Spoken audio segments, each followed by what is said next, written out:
welcome. I'm Philostrate, Theseus' captain of mirth.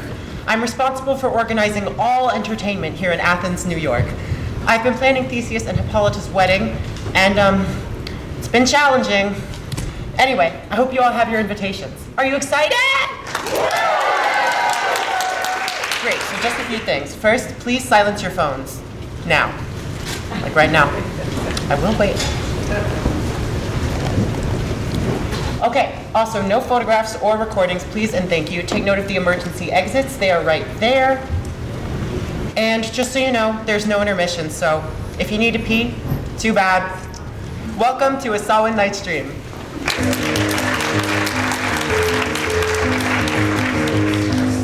Dear Great Pumpkin. Sally, where are you? Pardon. Why, you're the most beautiful woman I've ever seen. I await your arrival on Halloween night. Us Bodkins, get zips! Do you know which way to Sleepy Hollow? No, there you are! I hope you bring me lots of presents this year. Who are you writing to, Linus? That deadly night kitty set me wore off! Let me go! Get back here! This is the time of year to race with Great Pumpkin. Good grief. Every year, he rises up the pumpkin patch toys for all the children everywhere. Who are you? Ichabod Crane, Sleepy Hollow's new school teacher. Why, it's lovely to meet you.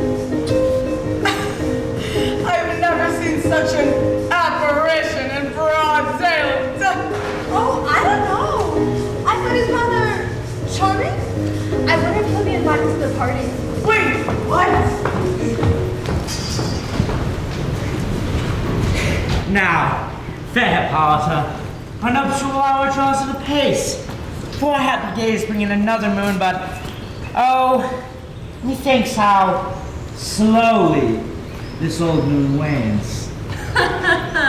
4 days will quickly sleep themselves at night. 4 nights will quickly dream away the time, and the moon, like to a silver bow, now bent in heaven, shall behold the night of our solemnity! Theseus. Go, Philostrate! Serve the Athenian youth to merriment, so awaken the mirth and nimble spirit of mirth. Hippolyta, I wooed thee with my sword. No. And won thy love, doing thee injuries. But I will wed thee in another key, with pomp, with triumph, and with revelry. Happy Theseus! Our renown too! Thanks, good Aegis. What's the news with thee? All vexation come I, with a complaint against my child, my daughter, Amia. Stand forth, Demetrius. I, noble lord, this man of my consent to marry her. Stand forth, Lysander. And my gracious Duke, thou hast forged the bosom of my child.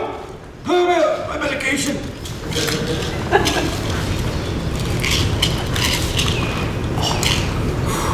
Thou, Lysander, hast given her rhymes and interchanged love tokens, my child. Thou hast by moonlight sung with feigning voice verses of feigning love, and stolen the impressions of her fantasies. Let me wear my glasses.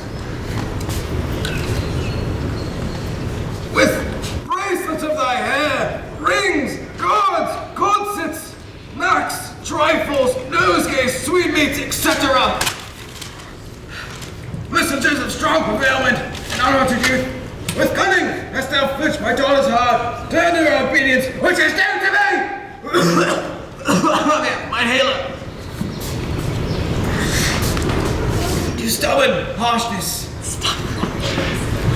And my gracious Duke, be it so, she will not hear before your grace consent to marry Demetrius. Thus, I beg upon the ancient privilege of Athens, as she is mine, I may dispose of her, which shall be either to this gentleman or to her death, according to our law, immediately provided in that case. What say you, fair Hermia? Be advised, fair maiden, to you your father should be as a god. Demetrius is a worthy gentleman. So is Lysander! In himself he is, but in this kind, wanting of your father's voice, the other must be held the worthier. I would my father looked, but with my eyes. Rather with your eyes must his judgment look. I do entreat your grace to pardon me. I I know not by what power I am made bold, nor how it may concern my modesty in such a presence here to plead my thoughts. But I beseech your grace that I may know the worst that may befall me in this case if I refuse to wed Demetrius. Either to die the death, or to observe forever the society of men. Therefore, fair Hermia, question your desires. Know of your youth. Examine well your blood, whether, if you yield not to your father's choice, you can endure the livery of a nun. For I to be in shady cloister mute, to live a barren sister all your life, chanting faint hymns to the cold, fruitless moon. Yeah, there's no way in hell I'm marrying him. Take time to pause.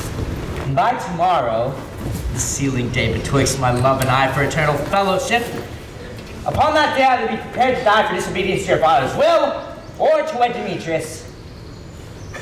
Relent, sweet Hermia, and Lysander, yield thy crazy title to my certain right. You have her father's love, Demetrius. Let me have Hermia's. Do you marry him? Lysander, true, he hath my love. For it is my love surrendered to him, and she is mine, and all my right of her I do estate unto Demetrius. I am, my lord, as well derived as he, as well possessed. My love is more than his, my fortunes every way as fairly ranked, if not with vantage as Demetrius, and which is more than all these boasts can be, I am beloved of beauteous Hermia. And why should I not then prosecute my right? Demetrius, I'll avouch it to his head, made love to Nader's daughter Helena, and won her soul, and she, sweet lady dotes, devoutly dotes in idolatry upon this spotted and inconsistent man. Okay. I must confess that I've heard so much, and with Demetrius thought to have spoke thereof, but being overfull of self-affairs, my mind did lose it. But Demetrius come, and come Aegis, you shall go with me.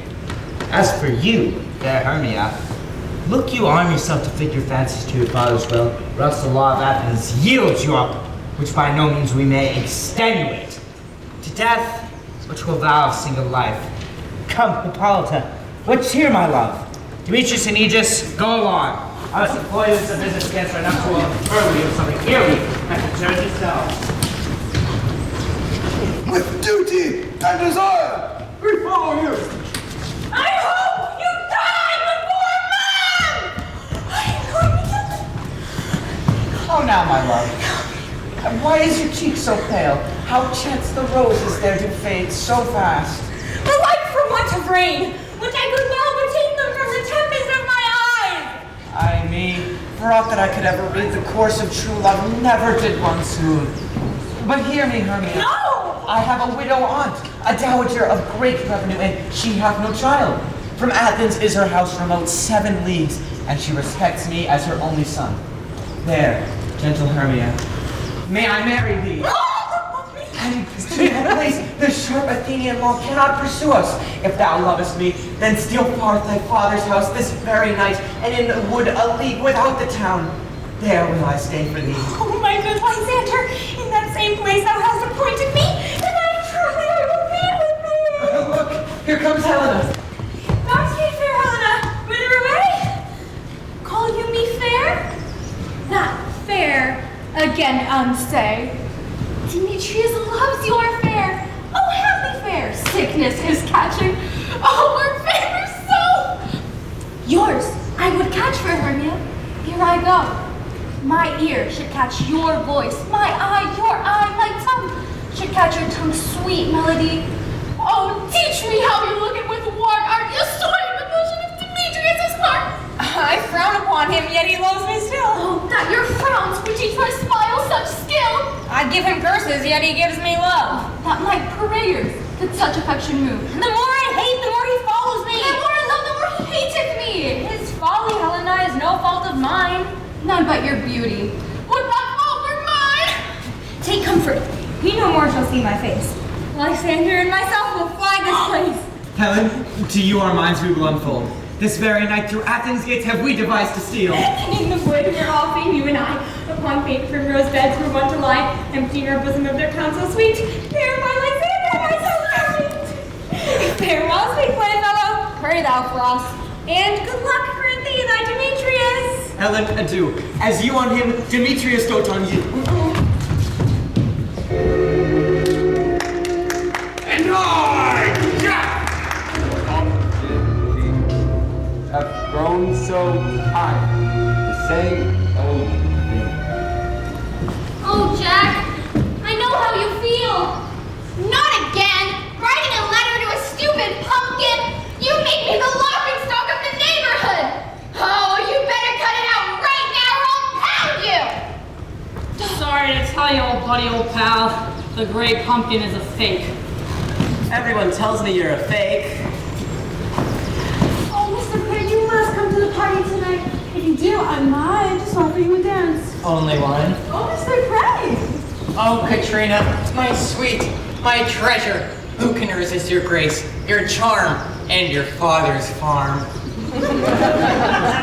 why, you miserable, ugly little... Enough is too much! This means open warfare! How happy some over other some can be. Through Athens, I am thought as fair as she. But what of that? Demetrius thinks not so. He will not know what all but he do know. And as he errs, doting on Hermia's eyes, so I, admiring of his qualities. For ere Demetrius looked on Hermia's eye, he held out oath that he was only mine. And when this hail some heat from Hermia felt, so he dissolved, and showers of oaths did melt. I will go tell him of fair Hermia's flight. Then to the wood will he tonight pursue her. And for this intelligence, if I have thanks, it is a dear expense. But herein mean I, to enrich my pain, to have the sight thither and back again. But I believe in you. What are you doing, Linus? I'm riding to the great pumpkin. Oh, you say the cutest things, Linus. Well, every year he rises out of the pumpkin patch and flies in the air with bags of toys for all the children everywhere. Wouldn't you like to sit with me in the pumpkin patch tonight and wait for the great pumpkin? Is all our company here? You were best to call them generally man by man, according to the script. Here is the scroll of every man's name which is thought fit through all Athens to play their interlude before the Duke and Duchess at his wedding day at night. First, good Peter Quinn, say what the play treats on. Then read the names of the actors and so grow to a point. Mary, our play is the most lamentable comedy and most cruel death of Pyramus and Thisbe. Very good piece of work, I assure you. And to Mary! Now, good Peter Quince, call forth your actors by the scroll. Masters, spread yourselves. Answer as I call you, Nick Bottom, the Weaver. Ready! Name a part I am for and proceed. You, Nick Bottom, are set down for Pyramus. What is Pyramus? A lover or a tyrant? A lover that kills himself most gallantly for love. That will add some tears in the true performing of it. If I do it, let the audience look to their eyes. I will move storms, I will condole in some measure to the rest. Yet my chief humor is born tyrants. I can play Earthlies rarely. The raging rocks and shivering stalks shall break the locks. Francis Flute, the bellows mender. Here, Peter Quince. Flute, you must take Thisbe on you. What is Thisbe? Wandering knight? It is the lady that Pyramus must love.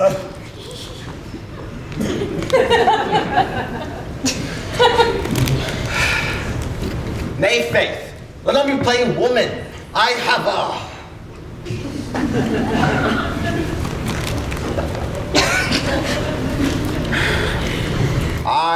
a beard. Oh. Well, that's all one. You shall play it in a mask, and you may speak as much as you will. And I may hide my face. Let me play Thisbe too. I'll speak in a monstrous little voice. Dizzy, dizzy. No. You must play Pyramus, and Flute must play Thisbe. Well, proceed. Rabbit Starling, the tailor. You must play Thisbe's mother, Tom Snap the Tinker. Who been of whites? You, Pyramus's father. Yes! Myself, Disby's father, Snug the Joiner. You the lion's part. And here's a play I hope fitted. Have you the lion's part written? Pray you give it me, for I am slow of study. You may do it extempore, for it is nothing but roaring. Let me play a lion too. I will do roar so that I will do any man's heart good to hear me. I will roar so that I will make the Duke say, let him roar again.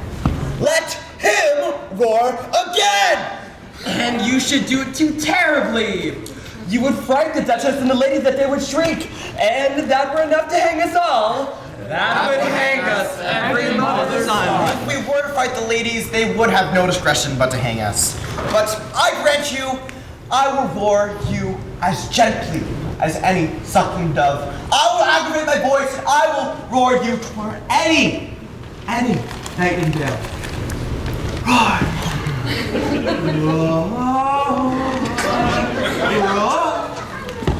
No! You can play no part but Pyramus. For Pyramus is a sweet-faced man. A most proper man as one shall see in autumn's day, a most lovely gentleman-like man. Well, I'll undertake it. Masters, here are your parts, and I am to request you, entreat you, and desire you to call me by tonight and meet me in the pumpkin patch a mile without the town. There we will rehearse. For if we meet in the city, we shall be dogged with company and our devices known. In the meantime, I will draw up a bill of property such as our play once. I pray you fail me not. Company, tonight we shall meet in the pumpkin patch. And there we may rehearse most obscenely and courageously. Take pains, be perfect. Adieu.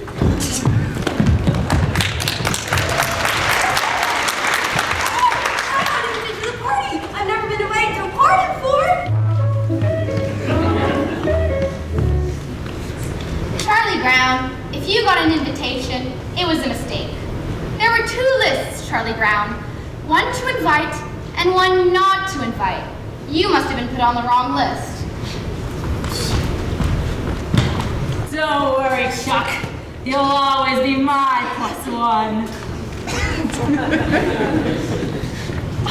You must be crazy. When are you going to stop believing in something that isn't true? When you stop believing with the man in the red coat and the white beard, Charlie Brown. They're shooting throwing snowballs instead of throwing heads. They're busy loading toys and absolutely no one's dead. There's frost in every window. I can't believe my eyes. In my bones I feel the warmth that's coming from inside.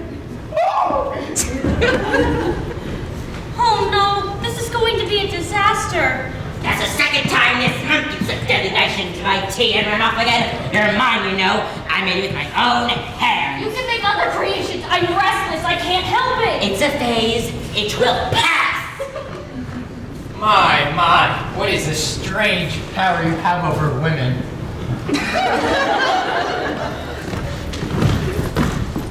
I'm so tired. Why do we do this anymore? I'm so This job is the worst. I hate my life. How now, spirits? Whither wander you? Our mama stole feathers from dove's nests to make the softest mattress for Titania's new guest. Let's see who she brings back this time. And I have to pluck the wings off for 1 billion butterflies to fan Titania. And I have to handpick so much silk to weave the finest blanket for Her Majesty. I have to look after the gross changeling boy. You wouldn't believe the terrifying things he does. I have to collect so many dewdrops to decorate Titania's throne room, but the dew isn't even dropping anymore because the land is all messed up. The king doth keep his rebels here tonight. Take heed the queen come not within his sight, for Oberon is passing fell and wrath, because that she, as her attendant, hath a lovely child stolen from an Indian king. Never had she so sweet a changeling, and jealous Oberon would have the child, knight of his train to trace the forests wild, but she perforce withholds the loved boy, crowns him with flowers, and makes him all her joy. Either I mistake your shape and make you Or quiet. else you are that shrewd and neighbor sprite. Old Robin Goodfellow, are not you he? That frights the maidens of the village. And the sleep night wanderers laughing at their heart? Those that hobgoblin call you and sweet pup. You do their work and they shall have good luck? Are not you he? Thou speakest right. I am that merry wanderer of the night.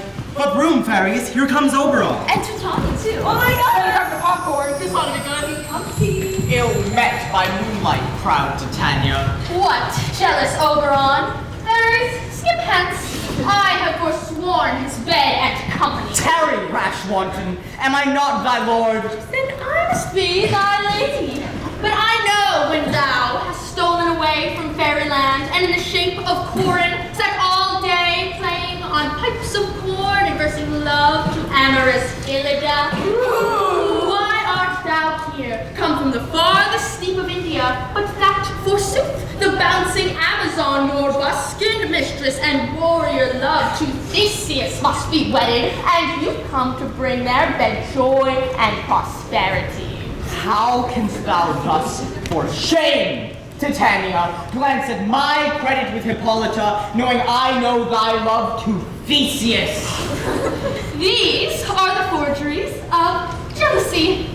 And never, since the middle summer spring, met we on hill, on dale, forest, or mead to dance our ringlets to the whistling wind. But with thy brawls thou hast disturbed our sport. Therefore the winds, piping to us in vain as in revenge, hast sucked up from the sea contagious fogs which, falling over the land, had every pelting river made so proud that they have overborne the continent. The ox hath therefore stretched his yoke in vain, the plowman lost his sweat, and the green corn hath rotted. The fold stands empty in the drowned field, and the crows are fatted with the murrain flock. And this same progeny of evils comes from our debate, from our dissension. We are their parents and original. Do you not amend it then? It lies in you. Why should Titania cross her Oberon? I do but beg a little changeling boy to be my henchman. Set your heart at rest. The fairyland buys not the child of me. His mother was a votress of my order, and in the spiced Indian air by night full often hath she gossiped by my side as she would fetch me trifles and waddle. But she, being mortal, of that boy did die, and it is for her sake that I do rear up her boy, and it is for her sake that I will not part with him. How long within this wood intend you stay? Perchance till after Theseus' wedding day. If you will patiently dance in our rounds and see to our moonlight revels, go with us. If not, shun me, and I will spare your haunts. Give me the boy, and I will go with thee. Not for thy fairy kingdom. Fairies, away. We shall die downright if I longer stay. Well, thou shalt not from this grove till I torment thee for this injury. Gentle Puck, come hither. Thou rememberest when once I sat on a promontory and saw a mermaid on a dolphin's back, uttering such dulcet and harmonious breath that the rude sea grew civil at her song, and certain stars shot madly from their spheres to hear the sea maid's music? I remember. Well, that very time I saw, but thou couldst not, flying between the cold moon and the earth, Cupid, all armed, a certain aim he took, and loosed a love shaft from his bow as it should pierce 100,000 hearts. And yet marked I where that bolt of Cupid fell, on a little western flower, first milky white, now purple with love's wound. Fetch me that flower. The juice of it, on sleeping eyelids laid, will make any man or woman madly dote on the next live creature that it sees. I'll put a gird around the earth in 40 minutes. And having once this juice, I'll watch Titania while she sleeps and drop the liquor of it in her eyes. And the next thing she upon waking sees, be it lion or wolf, bull or bear, she shall pursue it with the soul of love. And ere I take this charm from off her sight, as I can take it with another herb, I'll make her render up her page to me. Please don't leave me! But who comes here?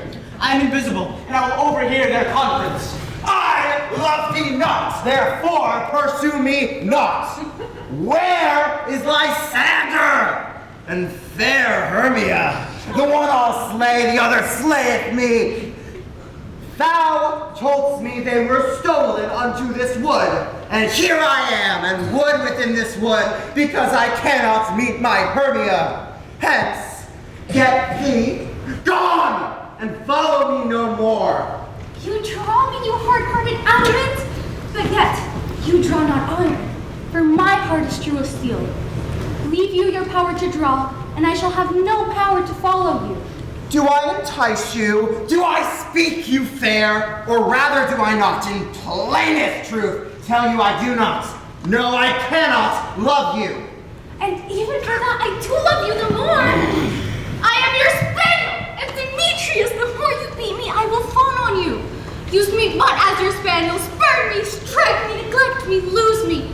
Only give me leave, unworthy as I am, to follow you. Tempt not too much the hatred of my spirit, for I am sick when I do look on you. I am sick when I look not on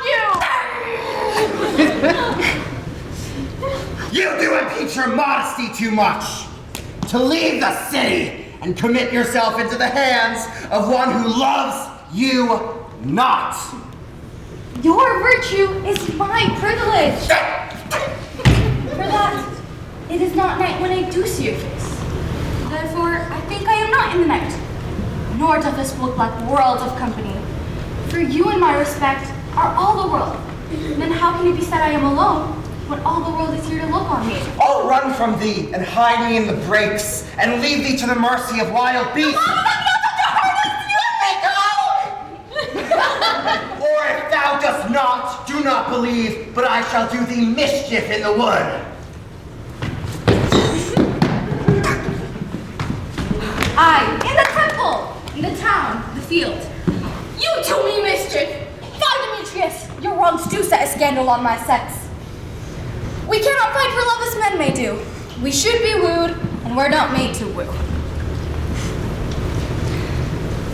I'll follow thee, and make a heaven of hell, to die upon the hand I love so well. Go, fare thee well, nymph. Ere he do leave this grove, he shall love you, and thou shalt fly him. Hast thou the flower there? Welcome, wanderer. Aye, there it is. And with the juice of this, I'll streak her eyes and make her full of hateful fantasies. Take thou some of it, and seek through this grove. A sweet Athenian lady is in love with a disdainful youth. Anoint his eyes, but do it when the next thing he espies should be the lady. Thou shalt know him by the Athenian garments he hath on. And look thou meet me ere the first cock crow. Fear not, your servant shall do so.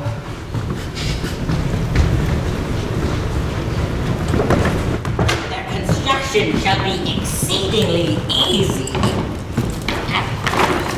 Oh, how terrible this Christmas shall be. No, how jolly. Jam them for us, specifically by name! Lockshot there! Ah, yes, Halloween's finest trick-or-treaters. The job I have for you is top secret. It requires craft, cunning. And we thought you didn't like us, Jack. Oh, absolutely no one needs to know about it. Not a soul. Now.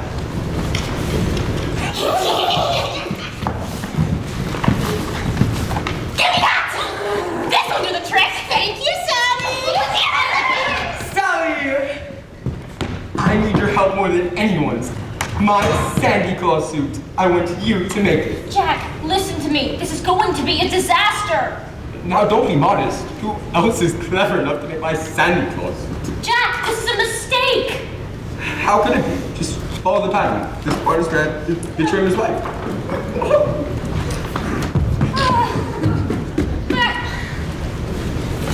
Bearers, come forth.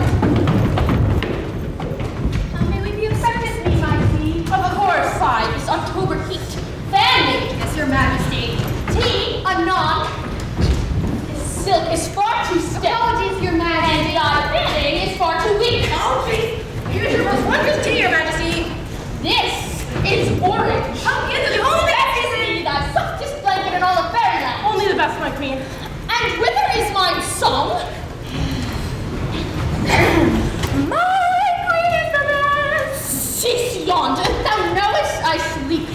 silence.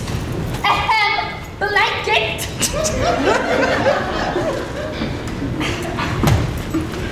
Depends. But not that fits.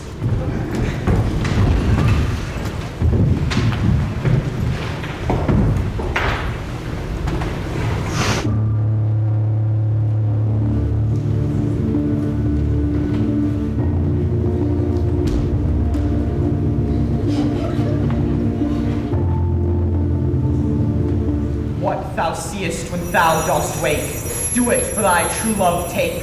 Love and languish for his sake. Be it ounce or cat or bear, pard or boar with bristled hair. When thou wakes, it is thy dear. Wake when some vile thing is near.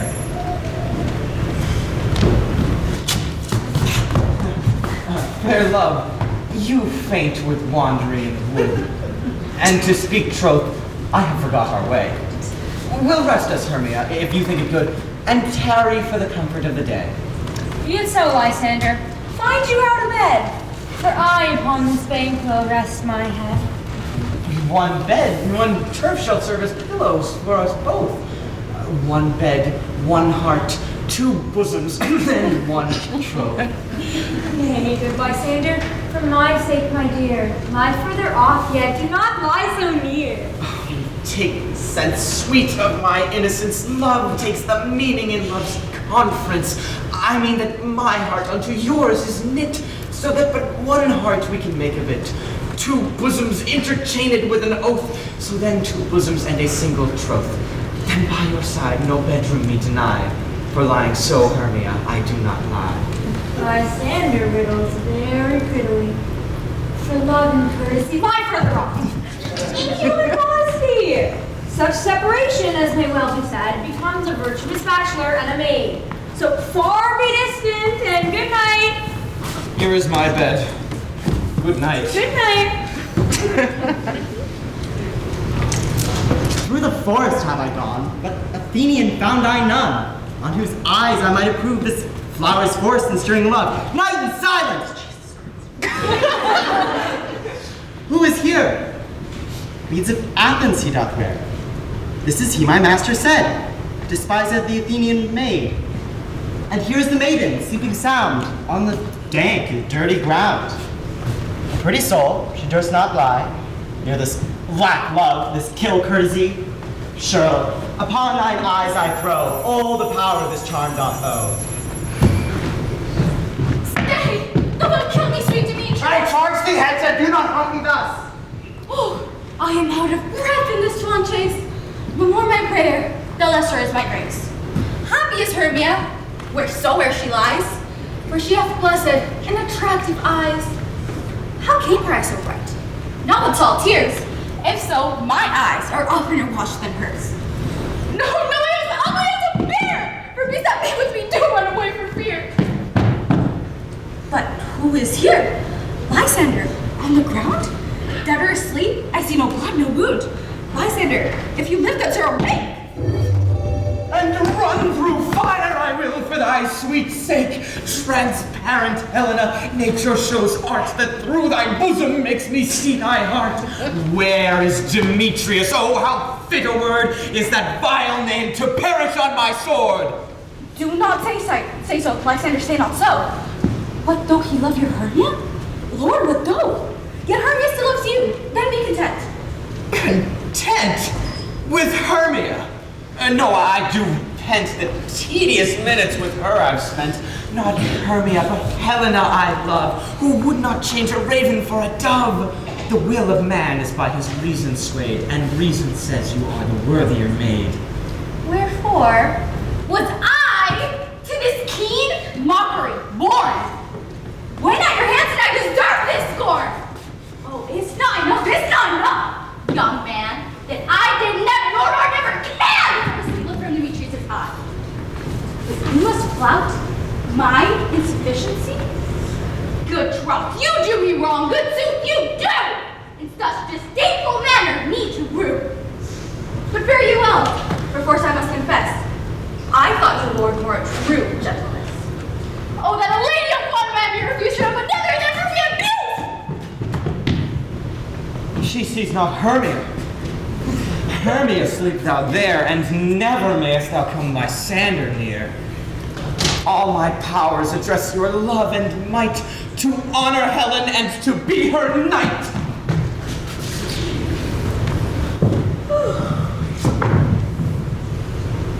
Help me, Lysander! Help me! Do thy best to pluck this crawling serpent from my breast. Ay me, for pity! What a dream was here! Lysander! Look how I do quake with fear! Lysander? What removed? Lysander, Lord! What, out of hearing? Gone? No sound, no word? Alack, where are you? Speak, and if you hear, speak of our loves. I swoon almost with fear. No? Then I will perceive you are not nigh. Either death or you I'll find immediately. Are we all back? Cat. And here's a marvelous convenient place for our rehearsal. We will do it in action as we will do it before the Duke. Peter Quince! What sayest thou, Bottom? There are things in this comedy of Pyramus and Thisbe that will never please. First, Pyramus must draw a sword to kill himself, which the ladies cannot abide. How do you answer that? Oh, a perilous fear. I believe we must leave the culling out when all is done. Not a whit! I have a device to make all things well. Write me a prologue, and let that prologue seem to say that we will do no harm with our swords, and that Pyramus is not killed indeed. And for the more better assurance, tell them that I, Pyramus, am not actually Pyramus, but Bottom the Weaver. This will put them out of their fear. Well, we will have such a prologue. Would the ladies be afeard of the lion? Oh, I fear it, I promise you. Therefore, another prologue must say that he is not a lion. Therefore, we must have another prologue that saith he is not a lion. You must hide your face, and half your face must be seen through said lion's mane, and you yourself must speak through, saying thus, or to the same effect. Ladies! Or, fair ladies, I would wish you, or fair ladies, I would request you, or fair ladies, I would entreat you not to fear, not to tremble my life for yours. If you think I come hither as a lion, it were the pity of my life. No, I am no such thing. I am a man as other men are, and there indeed let him name his name and tell them plainly he is Snug the Joiner. Well, it shall be so. But there is two hard things. That is to bring moonlight into the chamber, for, as you know, Pyramus and Thisbe did meet by moonlight. Doth the moon shine the night we play our play? A calendar! A calendar! Look in the almanac and find out moonshine! Find out moonshine! No, it does not shine at night! Why, then, some man or other must come in with a bush of thorns and a dog and disfigure or present the person of moonshine. And let it be you, starveling. Okay. Then there's another thing. We must have a wall in the great chamber, for, as the story goes, Pyramus and Thisbe did speak through the chink of a wall. But you can never bring in a wall. What say you, Bottom? Some man must come in with but a loam or plaster or rough cast about him to signify wall, and let him hold his fingers thus, for this shall be the cranny that Pyramus and Thisbe shall whisper. You're cast! If that may be, then all is well. Masters, rehearse your parts. Pyramus, you begin when you have spoken your speech and enter into the break. And everyone, according to his What hempen homespuns have you swaggering here, so near the cradle of the fairy queen? What? A play toward? I'll be an auditor. An act or two, perhaps, if I see cause. Pyramus, speak. Thisbe, stand forth. Thisbe! The flowers of odious savors sweet! Odors. Odors. Odors, savors sweet! So hath thy breath, my dearest Thisbe dear. But hark! A voice! stay thou but here a while, and by I will to thee appear. A stranger Pyramus than airplane here. Exit.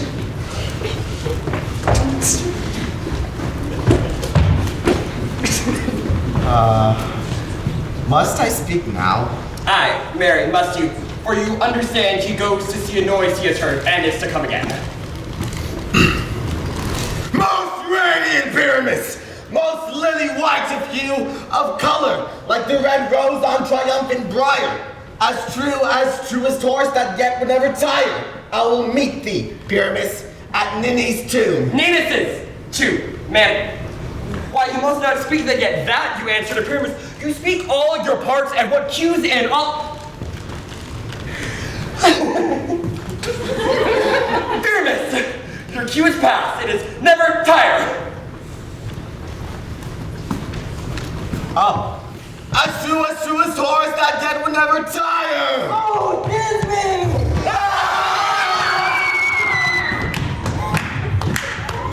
Why did I run away? This is a neighborhood that to make me afeard. Oh, Bottom! What do I see on thee? What do you see? Nothing but a plastic no one translated! I see their neighboring. This is to make an ass out of me, to fright me if they could. But I will not stir from this place. No. I will walk up and down and I will sing. I will sing so that I will show them I am not afeard. Angel wakes me from my autumn bed. I pray thee, gentle mortal, sing again. Mine ear is much enamored of thy note, so is mine eye enthralled to thy shape. And thy fair virtues perforce doth move me on the first view to say, to swear, I love thee. Methinks, mistress, you should have little reason for that. And yet, to say the truth, reason and love have little company together nowadays. Thou art as wise as thou art beautiful. Not so neither. But if only I had wit enough to get out of this wood. Out of this wood do not desire to go.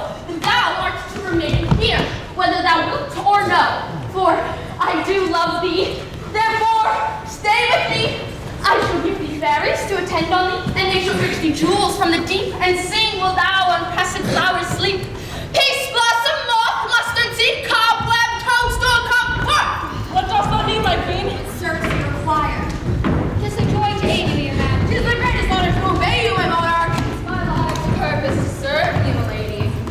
Be kind and courteous to this gentleman. Hop in his walks and gambol in his eyes, and feed him with apricots and purple grapes, green figs and the sweetest mulberries, and cut the wings from painted butterflies to fan the moonbeams from his sleeping eyes. Nod to him, elves, and do him courtesies. We shall provide him with the utmost care. No harm will come to him. You can trust us. At your service. Come then, bring him to my bower. Oh no, that's okay. I'm actually the reason. Tie up my lover's tongue. No. Bring him inside.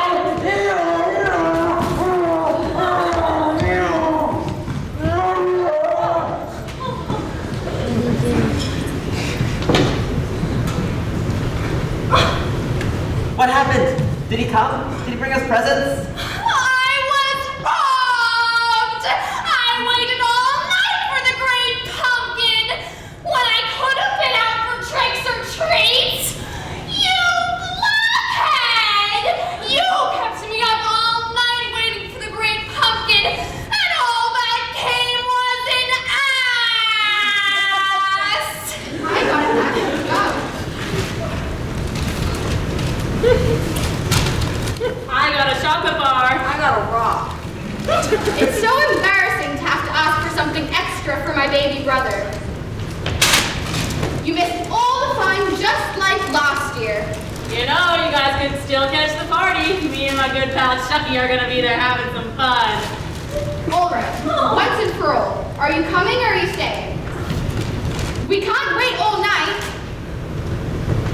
I'm going to the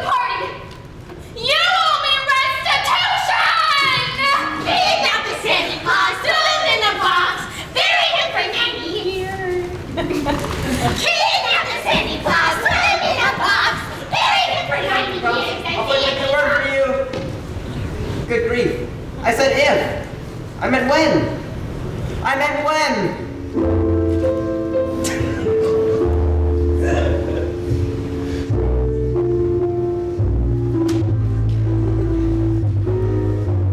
I wonder if Titania yet be awaked, that when next came in her eye, she must dote on in extremity. Here comes a messenger. How now, mad spirit? My mistress, with the monster is in love. Nearing close her consecrated bower, when she was in her dull and sleeping hour, a crew of patches, rude mechanicals who work for bread upon Athenian stalls, were met together to rehearse a play intended for great Theseus's nuptial day. The shallow thickskin of that barren sort, who Pyramus presented in their sort, forsook a scene and entered in a break, when I did him at disadvantage take, an ass's no life fixed it on his head, anon his Thisbe must be answered. And forth my memory comes when they him spy, as wild geese or creeping fowler eye, or russet-padded chuffs, many in sort, rising and calling at the gun's report, sever themselves and madly sweep the sky. So out of sight, away his fellows fly. I led them on in this distracted fear, and left sweet Pyramus translated there. And in that moment, so it came to pass, Titania waked and straightway loved an ass. This falls out better than I could devise, but hast thou yet lashed the Athenian's eyes with the love juice, as I bid thee do? I took him sleeping, that is finished too. And the Athenian woman by his side, that when he wakes perforce she must be eyed. Stand close. This is the same Athenian. This is the woman, but not this the man. Oh, I rebuke you, him that loves you so. Lay breath so bitter on your bitter foe. If thou hast slain Lysander in his sleep, be horseshoes in blood, plunge to the cape and kill me too! But baby, you are the one who's already murdering me. Thou drivest me past the bounds of maiden's patience! Hast thou killed him sleeping? You spend your passion on a misprized mood. I am not guilty of Lysander's blood, nor is he dead, for aught that I can tell. I pray thee, tell me then that he is well? And if I could, what should I get there for? Oh, a privilege never to see me more! There is no following her in this fierce vein. Here, therefore, for a while I will remain. What hast thou done? Thou hast mistaken quite, or else latched the love juice on some true love sight. About the wood go swifter than the wind, and Helen of Athens look thou fine. All fancy sick she is, and pale of cheer, with sighs of love that cost the fresh blood dear. By some illusion, see thou bring her here, and all enchant his eyes against she do appear. I go, look how I go. Flower of this purple dye, hit with Cupid's archery, when thou wakes if she be by, beg of her for remedy. Oh, pardon me, I'm not used to Female company? society. Oh, Mr. Craig. Did you hear something? Kidnap the Santa Claus, see what we will see! Lock him in the cage and then throw away the key! Boom! Is the fairy alright? Yes. Excuse me, I'm so familiar with those spooks and goblins.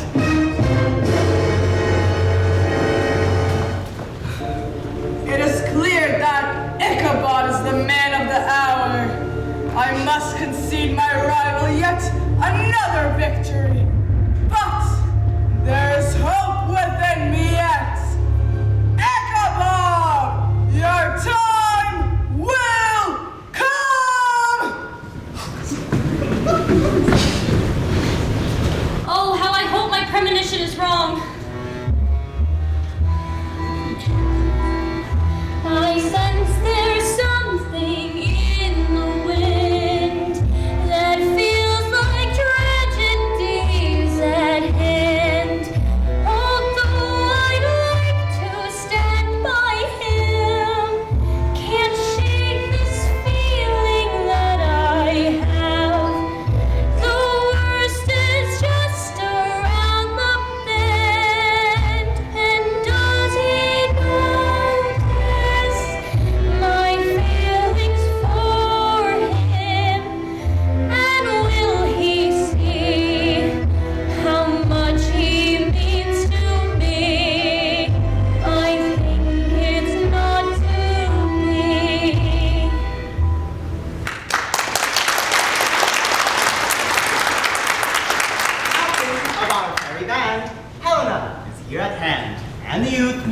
by me, pleading for a lover's fee. Shall we thereupon have you see? Lord, what fools these mortals be! Stand back. The noise they make will cause Demetrius to awake. Then we'll to at once woo one. Why should you think that I should woo in scorn? You do advance your cunning more and more. These vows are hurtless. Will you give her over? I had no judgment unto her, I swore. Or none in my mind. Now you give her over. Demetrius loves her, and he loves not you. Oh, Helena! Goddess, nymph, perfect divine, to what my love shall I compare thine eye? Crystal is muddy, oh how ripe in show. Thy lips, those kissing cherries tempting grow. Oh, let me kiss this princess of pure white, this seal of bliss. Oh, spite! Oh, hell! I see you all are bent to set against me for your merriment. Can you not hate me, as I know you do? But you must join in souls to mock me too? If you were men as men you are in show, you would not use such a gentle lady so, to vow and swear and super praise my parts, when I am sure you hate me with your hearts. You are both rivals and love Hermia, and now both rivals to mock Helena. A trim exploit, a manly enterprise, to con your tears up in a poor maid's eyes. You are unkind, Demetrius. Be not so. For you love Hermia, this you know I know. And here with all goodwill and with all my heart, in Hermia's love I yield you up my part. And yours of Helena to me bequeath, whom I do love and will do till my death. Never did mockers waste more, I will grant. Lysander, keep thy Hermia! I will none. If ever I loved her, all that love is gone. Helen, it is not so. Disparage not the faith thou dost not know. Look where thy love comes, yonder is thy dear. Why unkindly did thou leave me so? Why should he stay whom love doth press to go? What love could press Lysander from my side? Lysander's love that would not let him bide. Fair Helena, who more engilds the night than all yon fiery O's and eyes of light. You speak not as you think. It cannot be. Oh, she is one of this confederacy. Now I perceive they have conjoined all three to fashion this false report in spite of me. Injurious Hermia, most ungrateful maid! Have you conspired? Have you with these contrived to bait me with this foul derision? Is all the counsel that we two have shared, is all forgot? And will you rend our ancient love asunder to join with men in scorning your poor friend? It is not friendly, 'tis not maidenly! I am amazed at your words. I scorn you not. It seems that you scorn me. Have you not set Lysander, as in scorn, to follow me and praise my eyes and face? And with your other love, Demetrius, who even but now did spurn me with his foot, to call me goddess, nymph, divine, and rare, precious celestial! I understand not what you mean by this. I do. Keep going. Counterfeit outlooks. Make melts upon me when I turn my back. Wink at each other. Hold the sweet jest up. If you had any pity, grace, or manners, you would not make me such an argument. But fare you well, 'tis partly my own fault, which death or out to soon shall remedy. Stay thee, gentle Helena, hear my excuse, my life, my love, my soul, fair Helena. Oh, excellent! Do not scorn her so. If she cannot entreat, I can compel. Thou canst compel no more than she entreat. Thy threats have no more strength than her weak prayers. Helen, I love thee. By my life I do, and I will swear by that which I will lose for thee, to prove him false that says I love thee not. I say I love thee more than he can do. If thou say so, then withdraw and prove it too. Quick, come. Lysander, where to tends all this? Away, you pigeon egg! Take ours you would follow, yet you come not. You are a tame man. Hang off! Go! Hang off, thou cat! Thou bird, vile thing, let loose or I will shake thee from me like a serpent! Why are you grown so rude? What change is this, sweet love? Thy love! Out, tiny termite! Out, loathed medicine! Out, hated potion! Hence! Do you not jest? Yes, and so do you. Demetrius, I will keep my word with thee. I would I had your bond, for I perceive a weak bond holds you. I'll not trust your word. What? Should I hurt her, strike her, kill her dead? Although I hate her, I'll not harm her so. What can you do me greater harm than hate? Hate me? Wherefore? And not I, Hermia? Are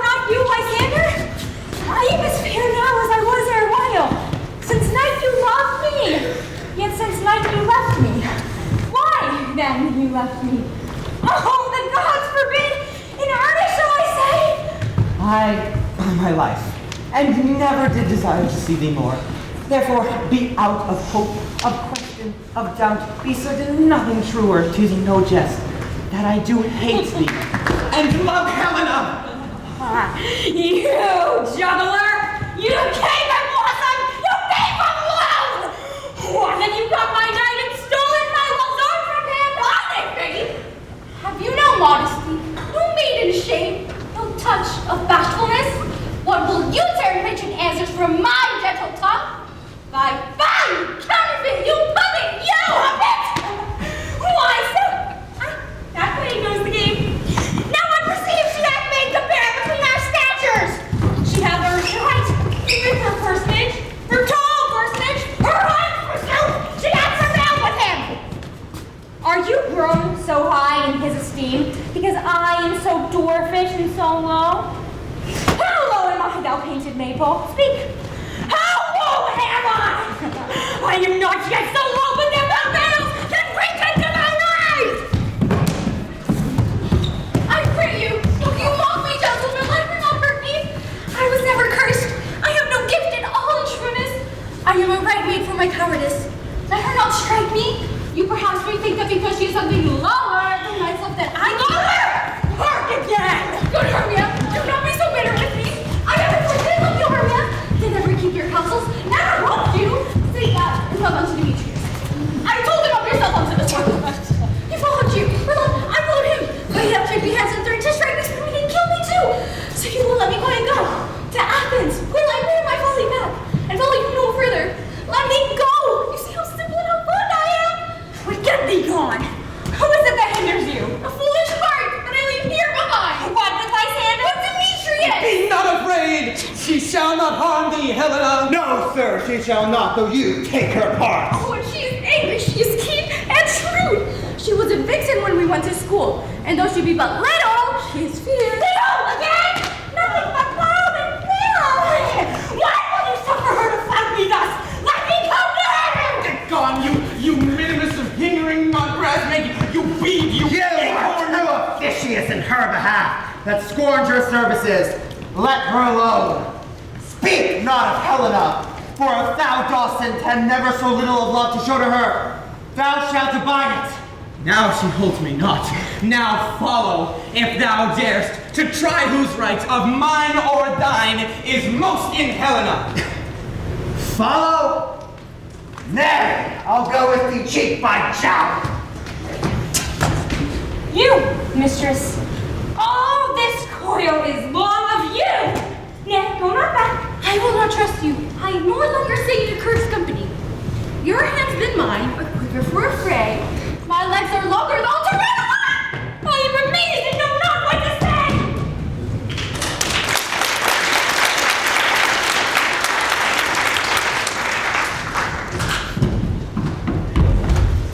Still thou mistakes, or else commits thy knaveries willfully. Believe me, King of Shadows, I mistook. Did not you tell me I should know the man by the Athenian garments he had on? And so far my glad it's so sort, as this there jangling eye seem a sport. Seek these lovers a place to fight. High, therefore, Robin, overcast the night. Lead these testy rivals so astray, as one not come within another's way. Then crush this herb in Lysander's eye, whose liquor hath this virtuous property to take from thence all error with his might, and make his eyeballs roll with wonted sight. When they next wake, all this derision shall seem a dream and fruitless vision, and back to Athens shall the lovers wend, with league whose date till death shall never end. Will I do thee in this employ, all to my queen and beg her Indian boy, and her charmed eye released from monsters' view, and all things shall be peace. Make no delay, we may effect this business yet ere day. Up and down, up and down. I will lead them up and down. He's not the Santa Claus. Look him up real tight. Throw away the key and then turn off all the lights. How now, spirits? Whither wander you? Oh, where's that Jack told us not to tell? Demetrius, where art thou? Goblins, lead them up and down. Huh? Here comes one. Where art thou, proud Demetrius? Speak thou now! Here, villain, drawn and ready. Where art thou? I will be with thee straight. Follow me then to plainer ground. Lysander! Speak again! Thou run away! Thou coward! Art thou fled? Come, recreant. Come thou, child. He goes before me and still dares me on. When I come where he calls, and then he is... Ho, ho, ho! Coward, why comest thou not? Abide me, if thou darest! For well I know thou runst before me, shifting every place, and darest not stand nor look me in the face. Nay, then thou mockst me! Thou shalt buy this dear, if ever I thy face by daylight see! Weary night, a long and tedious night. Abate thy hours, shine comforts from the east, so that I may back to Athens by daylight. Never so weary, never so in woe, but now with dew and torn with briars, I can no further crawl, no further go.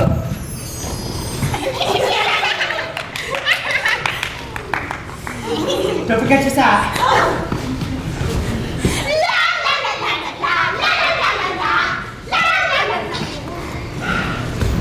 When thou wakest, thou takest true delight in the sight of thy former lover's eye.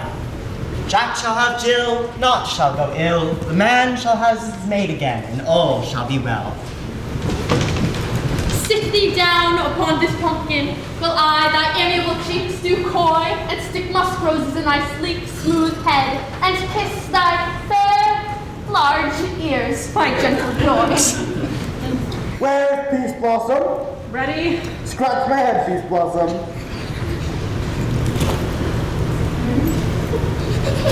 Where is Monsieur Mustard Seed? At your service. Monsieur, get you your weapons in your hand and kill me a red-head tumblebee on top of a thistle. And good monsieur, have be care the honey bag, but fret not in the honey bag, for I would hate to have you overflow with the honey bag, senor. Where's Monsieur Mustard Seed? At your service again. Scratch my head. I must to the barber's, for recently I found my marvelous hair about thy face. And I am such a tender ass, my hair do but tickle me. I must scratch. Wilt thou hear some music, my sweet love? I'm a reasonable good air music. Let's have the Macarena.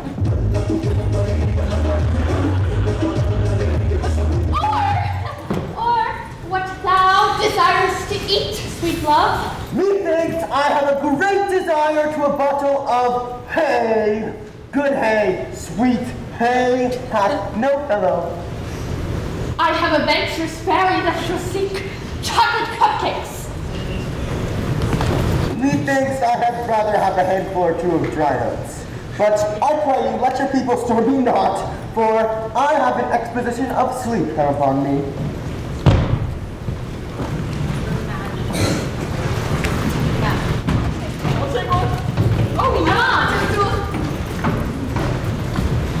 Sleep thou, and I will wind thee in my arms. Welcome, good Robin. Seest thou the sweet sight?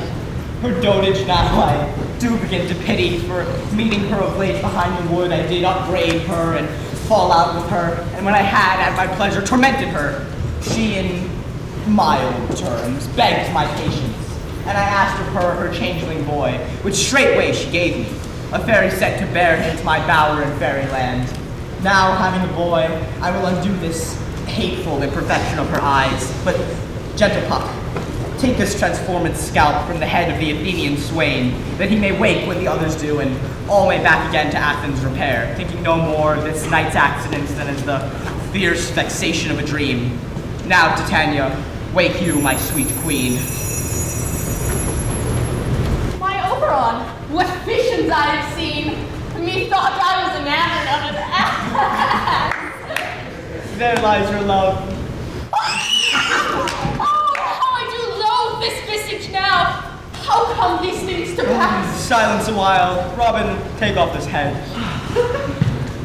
When thou wakest with thine own fool's eyes, peep. Come, my queen, take hand. Fairy king, attendant Mar, I can hear the morning lark.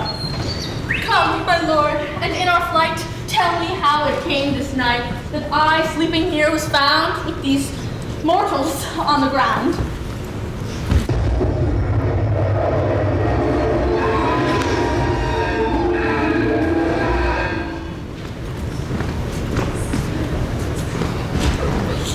Jack! What have I done? Everything's gone all wrong. I never intended this. Madness. You don't look like yourself, Jack. Not at all. Sally.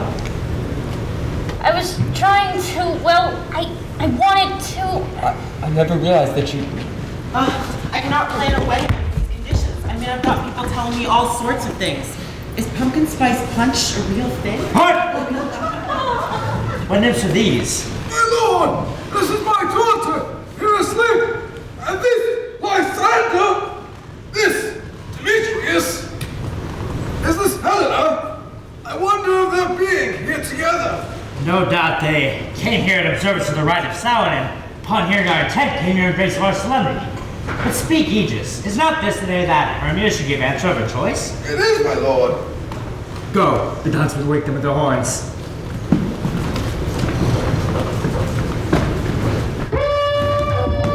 Good morrow, dear friends. I pray you all stand up.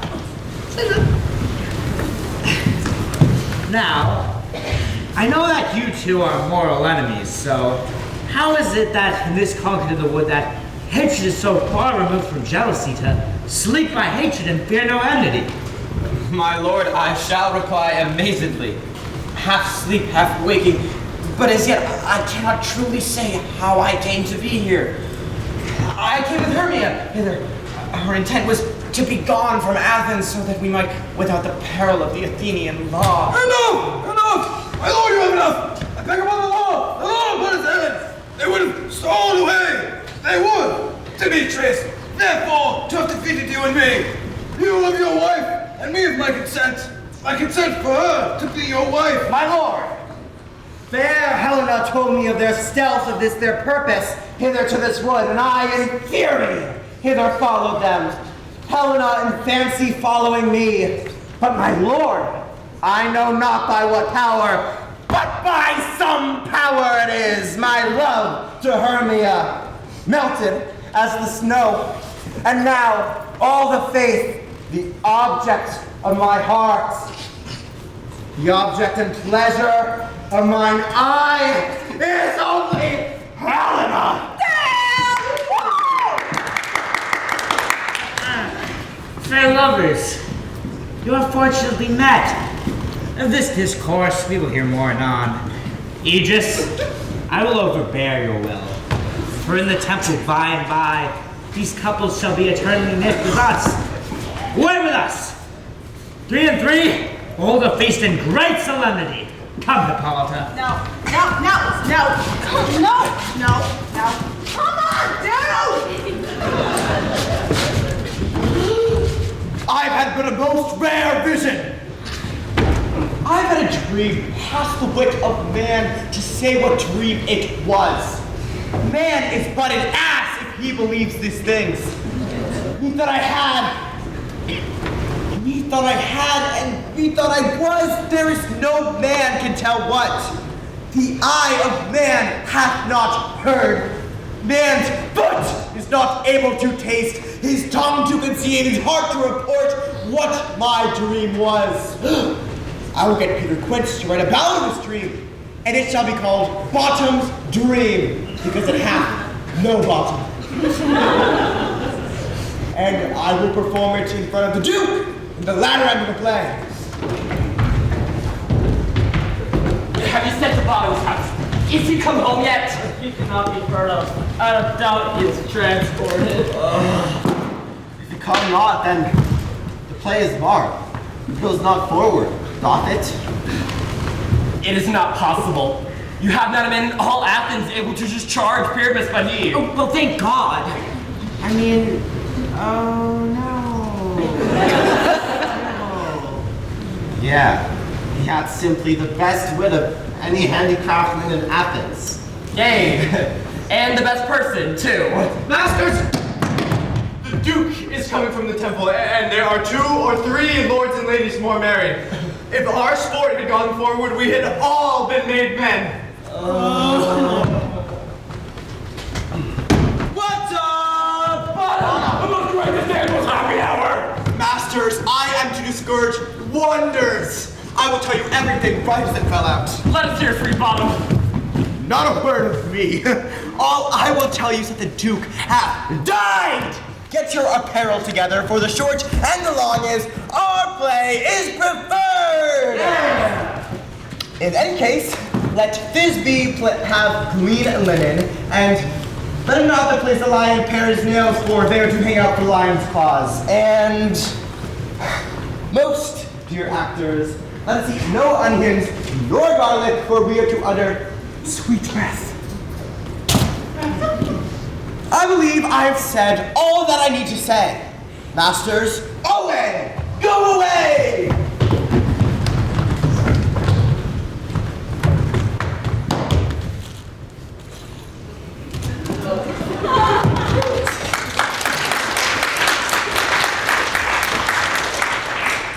This is gonna be a disaster. Another Halloween come and gone, Charlie Brown. Don't take it too hard, Highness. I've done a lot of stupid things in my life, too. Stupid? What do you mean, stupid? Next year, I'm gonna find a pumpkin patch that's real sincere, Charlie Brown. You'll see. You've never heard of the horse. The headless horse in the Sleepy Hollow. It is said by some to be the ghost of a Hessian trooper whose head was carried away by a cannonball in some nameless battle that occurred right here. My own father told me that the trooper's body, having been buried in the churchyard, rides forth nightly in search of its head, and the rushing speed with which it goes, like a midnight blast, is owed to its hurry to get back to the churchyard before daybreak. Take care when you walk home, Mr. Crane.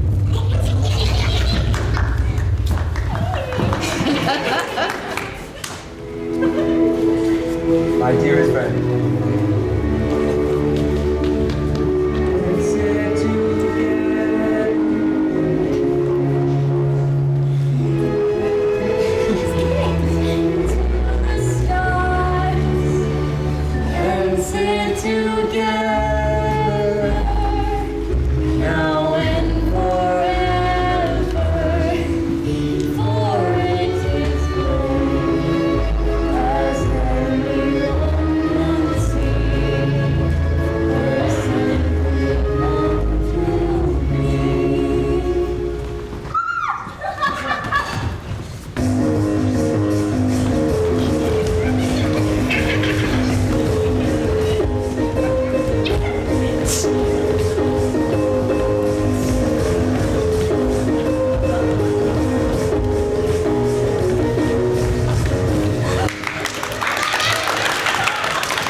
More strange than true.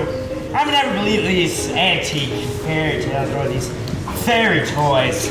Lovers of madmen have such seething brains. But all the story of the night told over, and their minds transfigured so together, or witness and fancies images, and grows to something of great constancy, but howsoever strange and admirable. Ah, here come the lovers, full of joy.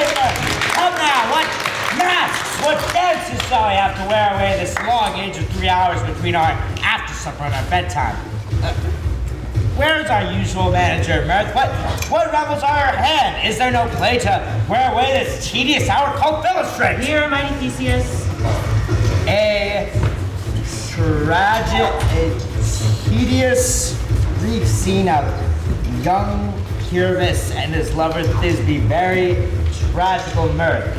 Merry and tragical, tedious and brief? Play there is, my lord, some 10 words long, which is as brief as I have known a play. But at 10 words, my lord, it is too long, and therefore it is tedious. For there is not one word apt, not one player fitted, and tragical it is, for Pyramus therein doth kill himself, but I must confess made mine eyes water, but more merry tears of loud laughter were never shed. And we'll hear it! No, my lord, you will not. It is nothing in the world, unless you can find sport in their intents to do you service. I will hear that play. Go, bring them in, and everyone, take your places!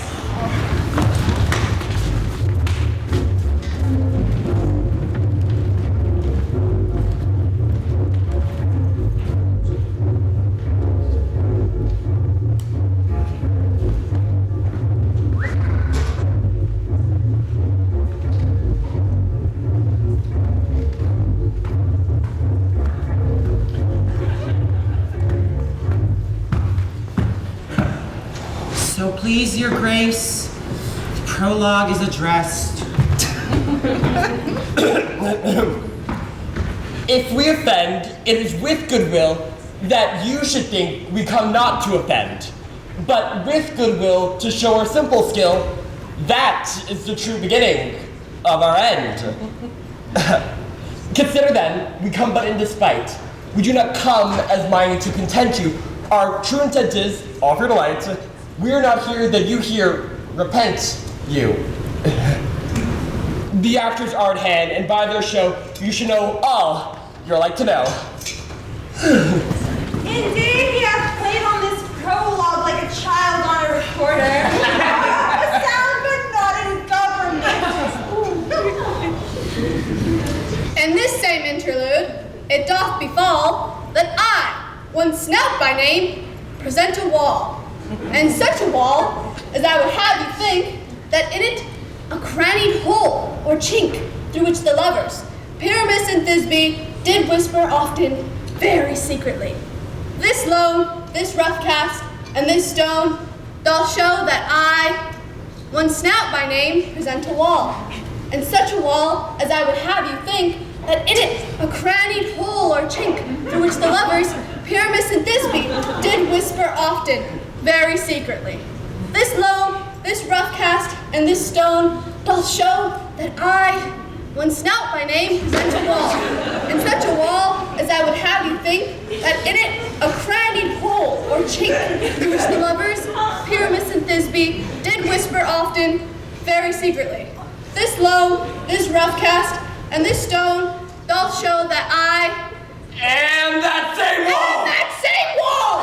The truth is so. This, the cranny is, right and sinister, through which the fearful lovers are to whisper. This is the silliest stuff that ever I heard. Oh, grim-looked night! Oh, night with you so black! Oh, night which ever art when day is not! Oh, night! Oh, night! Alack, alack, alack!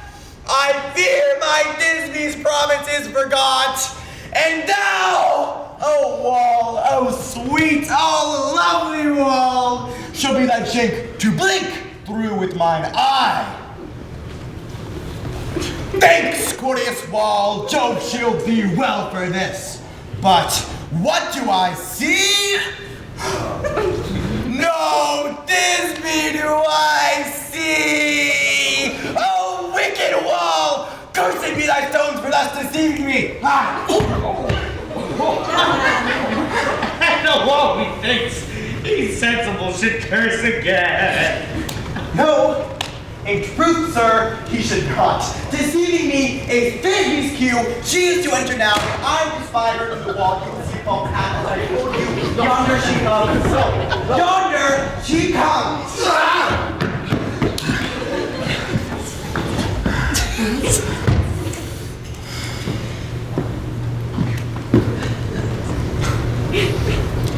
Oh, wall.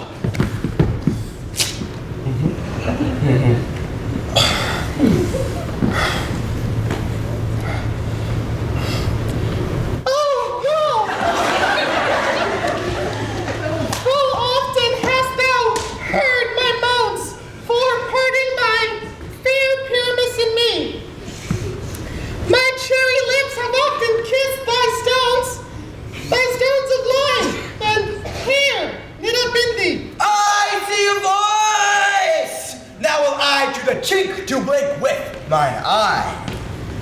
'Tis me! My love, thou art my love, I think? Oh, kiss me through the hole of this vile wall!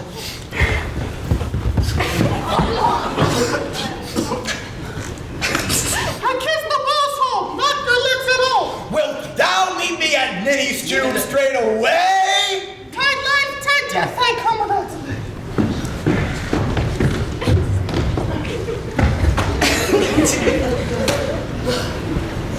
And thus have I, Wall.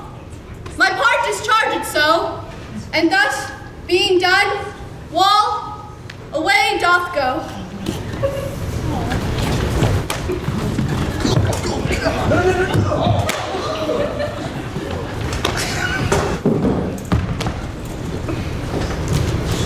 You ladies, you whose gentle hearts do fear the smallest monstrous mouse that creeps on the floor, may now perchance both quake and tremble here when lion rough in wildest rage doth roar. I can take a lion. Try me.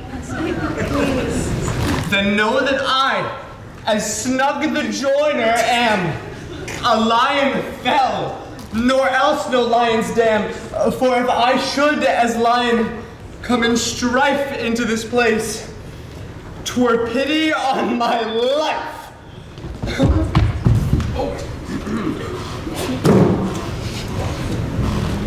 This lanthorn doth the horned moon present. He should have worn the horns on his head. This lanthorn doth the horned moon present. Myself, the man in the moon, do seem to be. This is the greatest error of all the rest. The man should be in the lanthorn. How else is it the man is the moon? For the man in the moon, you don't seem very bright. Hold yourself after. I'm a weary of the swoon. Would he would change? I've seen better acting from the wall in my chamber than this. Okay, listen. All that I have to do is to tell you that lanthorn is the moon. Myself, the man in the moon. This thorn bush, my thorn bush, and this dog, my dog.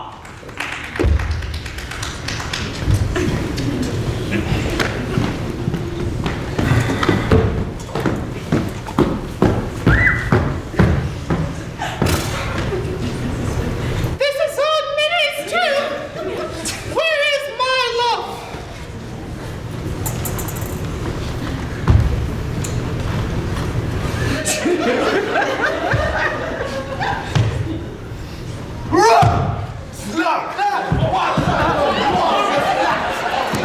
Because I'm in a dress?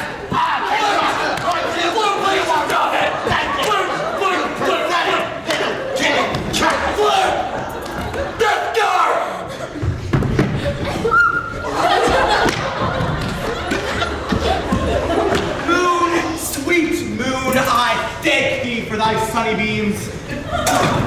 I thank thee, moon, for shining now so bright, for by thy gracious, golden, glittering gleams I trust to take of truest Thisbe sight. But stay, oh spite! But mark, poor knight.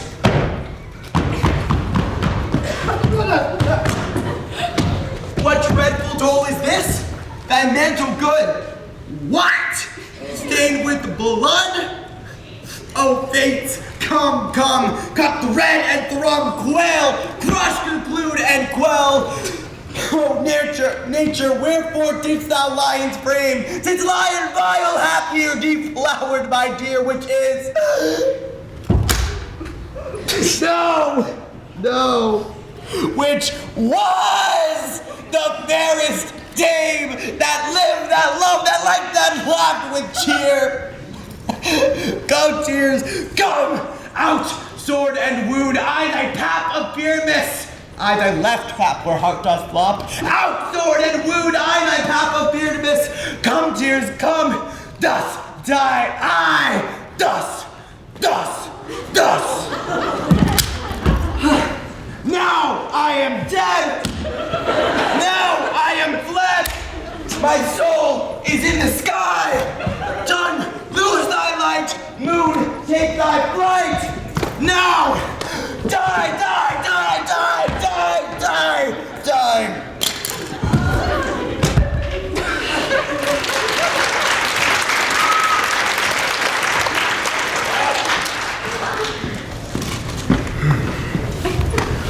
Asleep, my love? What? Take one! Take! Speak! Speak!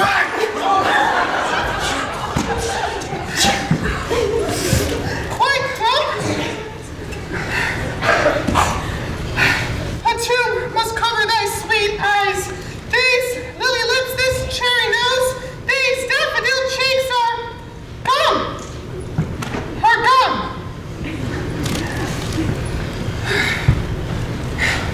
Come, trusty strangler, close in my scarf till I'm dead too.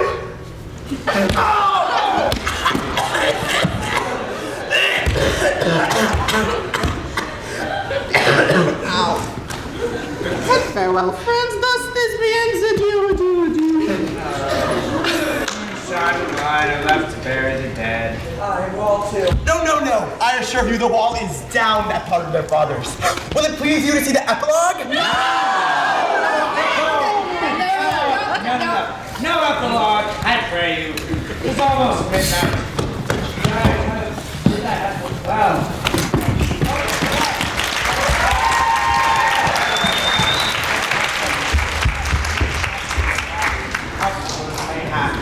God, night.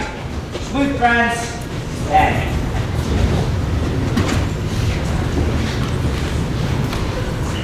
If we shadows have offended, think but this, and all is mended, that you have but slumbered here, while these visions did appear, and this weak and idle theme, no more yielding than a dream.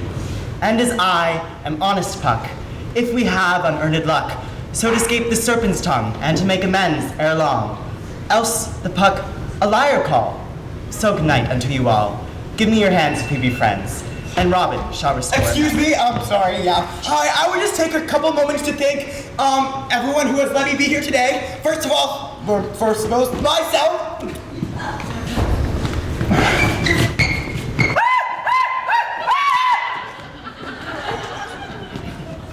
And Robin shall restore amends.